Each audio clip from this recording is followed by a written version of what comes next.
Yo, what's going on YouTube? It's Lofis here, back with another Marvel Rivals video, and today we got a special video for y'all because I get to do my first VOD review gameplay. I just want to shout out to my subscriber PuppyZ411 for giving me this opportunity to let me review his gameplay, and this goes out to any of my subscribers. If you guys are subscribed and you guys want if you guys want help with Venom, all you have to do is just send me your username and the replay code, and I will review any game that you want me to do, and I will give you tips and tricks on how to climb and how to improve with Venom. So I'm not gonna lie to y'all, YouTube. I have tried recording this video like 6 times, and I just keep failing over and over. I keep stuttering. Like, I'm just so nervous where this is my first VOD review and all. So I just kind of want to hop straight into the gameplay, straight into the video, and see what we can, give tips on.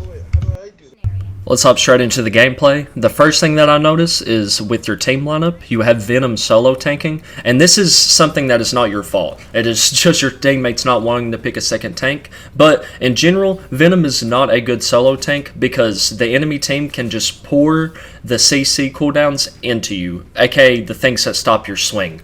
They can just pour that stuff into you, and you will basically have the worst time of your life. But anyways, let's just go over what you can do gameplay-wise. Right now, you are not slamming off of the walls. Like right now, you have your swing ability, you have your slam ability, and you have your cellular corrosion ability, aka your grasp. I'm just going to call it grasp. You have your grasp.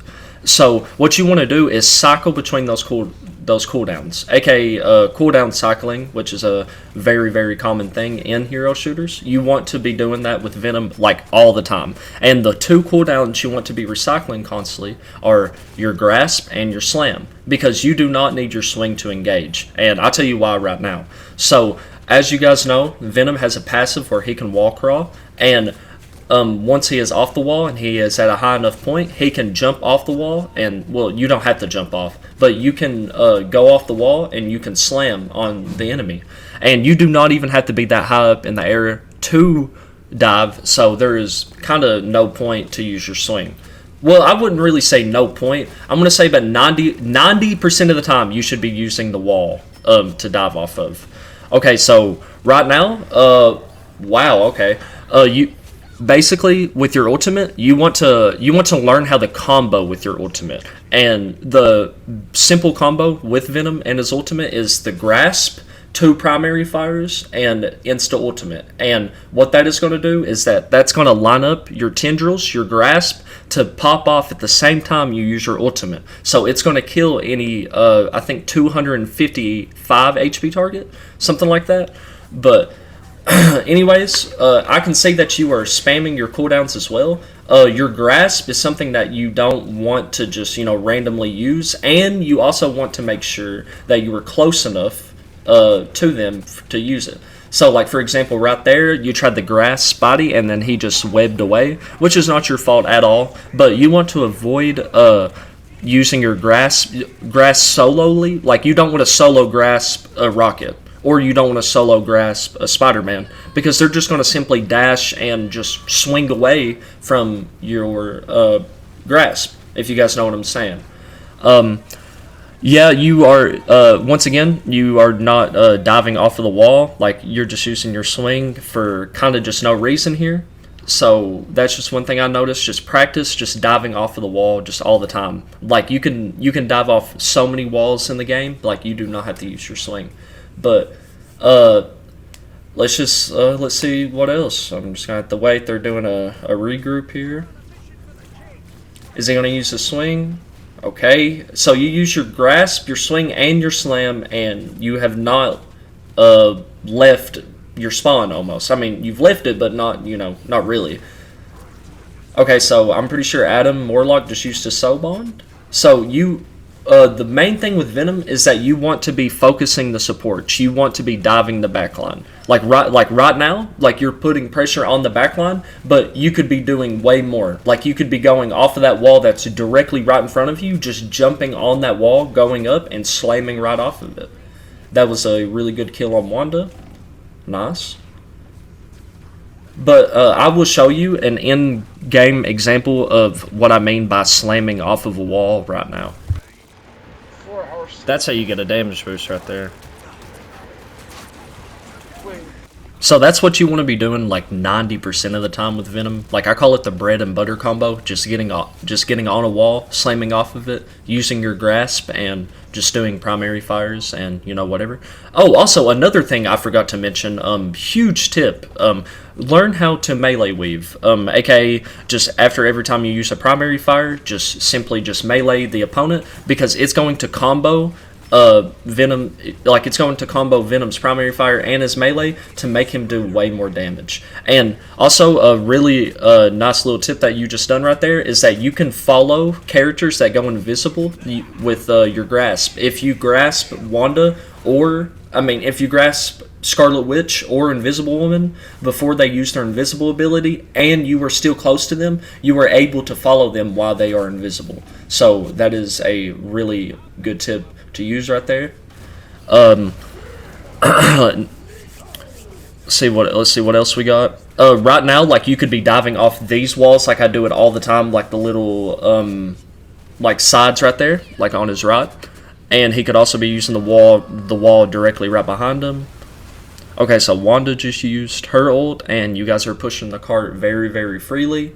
And your Punisher and your Psylocke are doing really good. Like, they're putting a lot of pressure on the team, making them back up. And what you should be doing is creating more space for your team. And what I mean by that is by creating space is just simply just diving in and, like, the enemy team knowing that your presence is there, and they just have to waste cooldowns on you, and they have to back up. Like, you know what I'm saying? Just create space for your team. Just constantly be a menace in their backline.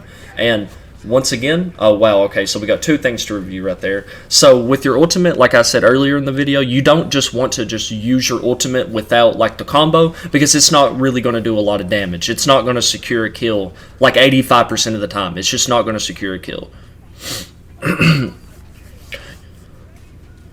Oh wow, we have two Venoms on the map. That's crazy. Oh, and also earlier, well, not earlier, like 10 seconds ago, when there was an Adam Warlock doing Born Again, his ultimate, you accidentally misclicked and done your swing when all you had to do was just use your primary fire to kill him. That was probably an honest mistake, but yeah, so let's get into the second round. So, wow, okay, you switched up the skin to the best Venom skin. I see you, the pink bubblegum skin. So we use swing to engage here. So look, so you had like 5 seconds on your swing as soon as you landed in, and if the enemy team would have just poured CC into you, you probably would have been dead there. So using swing to engage is honestly just a risk, and you just have to analyze the situation before you use swing to engage, because it's just very, very risky. Wow, Magneto is just on point for free. Okay, these lobbies are something else. Like, bronze is really just like a whole different ball game than what Celestial Eternity, One Above All is. Okay, so we're using swing to engage again, and we're going nice way to use your grasp on Wanda. So you want to stay close. When you use grasp, you don't want to just like back away or let them back away. You want to stay close because it slows them down and then does damage after the tendril pops off, after your grasp pops off. So it looks like this enemy team really isn't like doing much. Like, the Magneto is kind of just staggering himself out in the open, and what stagger means is he's by himself away from his enemy team, so there's nobody to help him. So that is what staggered means, aka isolated, and that is something that you want to call out as Venom. You want to isolate your targets. You want to make the enemy team staggered away from their team, and you want to call that out, and you just want to finish some kills. You definitely should have gone on the point right there. You had every cooldown. You had the swing cooldown. You had your slam cooldown. You even had your overhealth. You could have stayed in there for a very long time. What I would have done was use my swing right there. I would have just, like where you was body blocked through the little door right there, I would have just attached to a wall, like right behind them, and then it would have just flung you out the door, and you would have been able to get on the point. Okay, so wow, okay, I really, really like this. Okay, I don't know if you got this from one of my videos or if you've done this on accident or something, but this was really, really good. So, as you guys know, Venom can combo his ultimate with support ults, with Luna damage boost, with Rocket Amplifier, Mantis damage boost, even though that's not an ultimate. But anyways, with Luna damage boost, it makes Venom's ultimate 10 times stronger, and it allows you to kill through support ults with Venom's ult. But you have to have the Luna damage boost to be able to do it. You're able to kill enemies like Luna during ult, Cloak and Dagger during ult, but you can't kill Mantis. But you can also kill Invis through ult with the Luna damage boost. I forgot that as well. Anyways, you should be using that statue to simply wall climb up that statue and just dive straight off of it. You had your overshield there, you should have popped that, but I don't blame you at all, because if any Venom main out there is watching, I don't know if you guys relate to this or not, but I always forget to pop my overhealth. Like, 50%, not 50%, wow, that would that would make me look really bad. I'm going to say about like 35% of the time, like, I just forget to pop my overshield, and it's just a free death. Like, you know what I mean? It's just, you're a human being, you make mistakes, I get it, you know what I mean? Okay, so you're putting good pressure on the supports. Nice, just clearing them out. It just looks like your team is just 10 times better than the other team, and you guys are just having fun out here. But let's just keep going.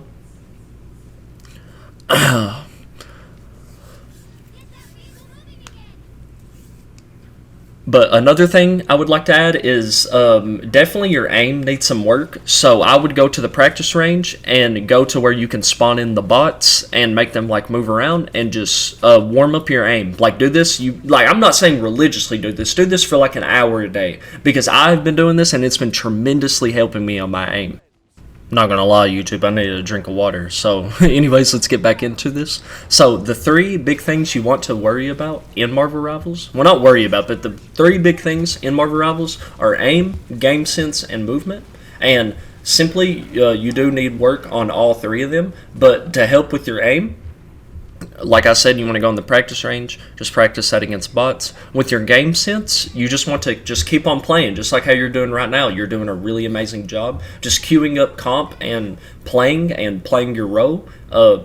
That's honestly just going to help you with your game sense the most. And with your movement, definitely just climb off the wall more. Like, be using Venom's passive a lot more. Like, that's my tip with your movement, is that you need to get used to the Venom wall climb. Like, I saw you earlier trying to, just use the wall climb, and you wasn't running, and you was like falling off of the wall, and that is something that's not your fault either. Venom's passive is just kind of difficult to use. Like, it's just really weird to use, and it's just something that just you get better with over time. I don't know what that was. You had your overshield. You could have easily got out there, but, whatever. Let's just skip over that. The enemy team has a solo tank mag, has a cloak and dagger, and a rocket. So right now what you should be doing is just making that cloak and dagger's life just not fun to live. Like, you should honestly just be going after this cloak and dagger every single fight. Like, right now, you should just, be focusing. Oh, wow, okay, that was Wanda. And the cloak died as well. Okay, nice. Dude, your team is honestly so good. Like, it's so crazy. Like, they're doing a lot of the work for you, which is good because it's an easy win. But there's just, not really a lot of things I could commentate on if the enemy team is dying in like 5 seconds. I think you have 2 Smurfs on your team. Because these guys are doing really, really well. I mean, they're playing better than Bronze, is what I'm saying. So right now, you should be setting up for a slam to go on the enemy team. You could go on the wall to the left or the right. And you done the thing with your ultimate again where you just used it without comboing. See, it doesn't really get any value. It's hard to get value with Venom in the first place. So you want to make sure that, you're doing everything correctly to, make sure that you can be doing the most damage possible. For example, comboing your ultimate with the ultimate combo and doing melee weaves. That is also another big thing that I mentioned earlier. Make sure that every time that you use a primary fire, every time that you shoot a primary fire, do a melee. Every single time. Like, make this muscle memory. Like, if you have to go in the practice range and do this all day to practice on bots, like, I do not care. Like, you need to make this like in your system. You need to make this muscle memory, dude. The primary fire and melee constantly. You need to constantly be doing that. And right now, you could be going off of that wall. Wow, that strange just. Okay. So, as you've seen, the strange was just ulting right in front of you. You probably could have used your swing to get out, or just simply just walked out of there. And I also love how the Loki on your team is copying you, dude. Is copying your ult. That is so killer, dude. Shout out to that Loki. But anyways, oh, okay, there was. Yeah, what is going on? What is this? Dude, what? Okay, whatever. So, once again, you have all your cooldowns besides your overshield, and you are not looking to slam off of, any walls, or you're not even using your swing to engage. So, but, yeah, as you can see, the enemy team just absolutely gets rode, and wow, that looks like that's all we got. So let's look at the stats at the end of this game. You got 11 final hits, the Punisher at 26, and the and the Sonic at 27. It looks like you had 2 Smurfs on your team, but that doesn't deny the fact that you played really, really well. You had only 3 deaths. Venom is not supposed to die a lot in general, so you played your role well. And in conclusion, the tips I can give: remember to use your melee after you use a primary fire. So melee weave, constantly be going after the supports. You want to be diving that backline all the time, and also practice your aim. What else do we have? Hold on. So as a person who is not good at explaining things, I'm just going to show you a in-game example of what a dream situation looks like with Venom. As you see, I dove the backline, got 2 kills, and I escaped freely. That is the way that you want to be getting your value with Venom. You just want the enemy team to pour their CC cooldowns into you, and you want to escape freely. For example, like this, I dove in, Squirrel Girl used her web nest, and just backed up right in the spawn. So yeah, that's an in-game example of what CC looks like, and it is very hard to avoid, but you can learn how to play around it. Learning how to avoid CC with Venom will come over time, but in the meantime, you need to be working on this right here, the bread and butter combo, going off of a wall, slamming, and using your grasp, and using melee weaves like I did right there. After every time you primary fire, just use a melee, and you will pump out way more damage with Venom. So that's really all I have with this guide. There was just a lot of just basic things that you need to work on, a lot of basic mechanics. And yeah, Jesus Christ loves you all, and I hope you guys enjoyed this video. So as I was going back looking at this video, I realized that there was a lot of things that I could have added, and I don't want to leave anything out. So the first thing is you want to force the enemy supports to use their ultimates. So like I said earlier in the video, it is great when the enemy team uses their cooldowns on you, but it is even better and even more value that you get when the enemy supports pop their support ultimate for no reason besides just the fact that you were there applying pressure. Another thing I'd like to add is you want to have your swing as when you want to escape the fight. So that's why I said you don't want to engage with your swing most of the time, because you won't have your swing as when you want to get out of the fight. You can also climb off of a wall, like off a nearby wall, and try and slam like back to your team, like use the slam ability to try to dive back to your team. That is also another way that you could escape a fight. But the swing is definitely the best way. It's definitely the best utility as an escape tool. It's definitely the best escape tool that you have, But anyways, what you guys are seeing in front of your eyes is true. You can kill Cloak and Dagger with Venom through her ultimate without a damage boost. You can do this so easily with a Luna damage boost or a Rocket damage boost, but you can just do it regularly with no damage boost, which is a crazy tech that I found. So yeah, for high elo and low elo, this works, but it's not 100% of the time. It's a frame by frame move, which means that you have to hit the frame perfectly. You have to time it exactly perfect, or this move will not work. I know it's kind of like BS in a way, but I mean it's still cool to know as a Venom main. I think it's really cool. So, but yeah. No, it seems like that's really everything that I could add. I've been sitting here talking for like 20 minutes. I'm pretty sure you guys are tired of hearing me by now. But yeah, I hope you guys enjoyed this whole video. Jesus Christ loves you once again, and I hope you guys have a great rest of your day. Oh, and by the way, if any of you want your Venom gameplay VOD reviewed, just type in the comment section below what your username is and what game that you want me to review, and I will hop straight on that. I've never had more fun recording a video in my life. I mean, this is definitely the coolest video I've recorded. As I'm helping somebody, it makes me help people, and that's what I want to do. That is my goal for this YouTube channel. The goal for this YouTube channel is to share my thoughts that I have with Venom, my experience I have with Venom, and to make you guys better with Venom as well. So yeah, that's really all I could add to this video. I hope this helped all of the Venom players out there, and I especially hope that it helped Puppy Z411. So yeah, Jesus Christ loves you all, and I hope you guys enjoyed this.